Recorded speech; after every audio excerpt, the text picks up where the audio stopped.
Hi everyone, happy Friday. Hope everybody's having a great day. And yeah, so I couldn't decide whether I was going to do a video on forgiveness or do a video about a letter that I had wrote my mother many years ago, or do a video on, hold on, I'll tell you. Oh, the fact that everybody says nobody's perfect, but I think yes you are. So today I think I'm going to do the perfect one, because for a few days I've been thinking about this. Now, growing up, I did not have a life full of rainbows and lollipops. Believe that. There was a lot of shit growing up. Matter of fact, I left my house very early. That's another video. But when I was 8 years old, my mom decided she wanted a boyfriend and she didn't want my dad. So she kicked my dad out.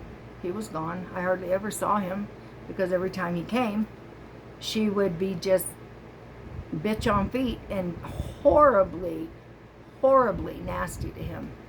And my dad was a big biker guy. He didn't cry for anything. When I finally saw my dad cry at the door, because it was like just one horrible thing after another every time he came there. When I saw him cry, just kind of broke my soul. And then my dad didn't come back. Not because he didn't want to, but because every time he did, she would call the cops on him and shit would happen and la la la la.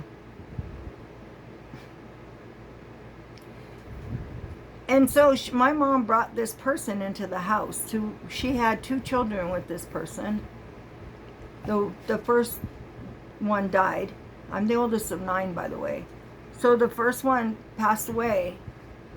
And from that moment on, my mom, well, before Mary Beth passed away, my mother spent every day of my life telling me how much she hated me.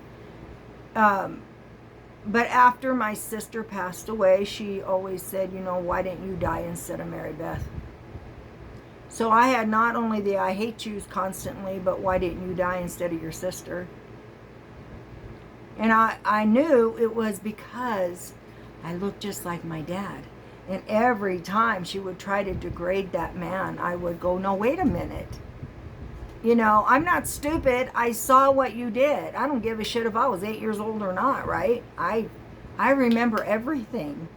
So even as a kid, I was telling her, no, that's not what happened. That is not what happened. And then, all that got turned in, basically gave you the feeling that you're not perfect, you never will be, you're worthless, you're never going to amount to anything. Mind you, this is my biological mother. This isn't just somebody off the street. And so since I was little, like 9, maybe 9 years old, I always thought, you know what? How can anybody think that somebody's not perfect? For so much of the population, they actually believe a thing called the Bible, right? How can anyone that the book is based on not know that you believe that entity is the most perfect thing that has ever existed anywhere? How in the world could any entity that is so perfect, who never does anything wrong, how could that entity create anything that's less than perfect? It would never do it. So I always thought, you know what? Everybody's perfect. We're just different, We are perfectly who we need to be in any set moment. We just are. And everybody's been brainwashed into believing you're not perfect. It doesn't one place in your Bible tell you that you are not perfect. Not one place in that Bible does it say that. And anyway, I never got it. So I never believed people weren't perfect. I just look at people that have issues and I'm like, you know what? My dad, for instance, he used a lot of drugs and he drank a lot of alcohol after my mom got rid of him. And Everybody else would talk about him and just be nasty at him, all my brothers and sisters. And I would just look at him and go, I know what happened in his life that caused him to want to hide from everything that he has to feel. I knew exactly what it was. When she tore his family out of his arms, I knew exactly why my dad was like that. So when I see an alcoholic or a drug user or whatever on the street, you know, homeless people, a lot of them do drugs, not all of them.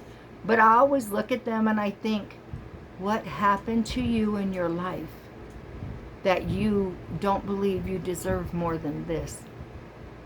That's what I think. I don't think negative about these people. Everybody is a people. We all are, you know, someone's daughter, someone's son, nephew, niece, grandson, granddaughter. We're all somebody. And yeah, we're all perfect. Those people that have all the issues like that, they just need somebody to come up and go, you know what? What happened in your life that you don't deserve to be loved? Or at least you don't feel like you deserve to be loved, because you do deserve to be. You deserve all the good, everything that everybody else does. But these people don't know that. That's the only reason why they would choose to harm themselves. I mean, it's simple common sense to me. But people are so busy, pointing fingers and judging, they don't see it like I do. At any rate, that's my video for today. I do, in fact, believe we're all perfect. We are perfectly who we need to be in any given moment. So don't for 1 second think that you're not. I don't give a shit if you've been in prison. I don't care if you're, I don't know, a thief. I don't care. I don't care about anything before. I care about people knowing their worth and choosing not to go back to whatever put them in the boat that they are in now. That's it. Just know your worth. Hope everybody has a great, great weekend. Like and subscribe if you'd like. I'd appreciate it.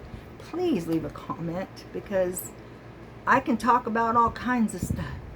Just depends on what you want to hear, right? All right. Have a blessed weekend.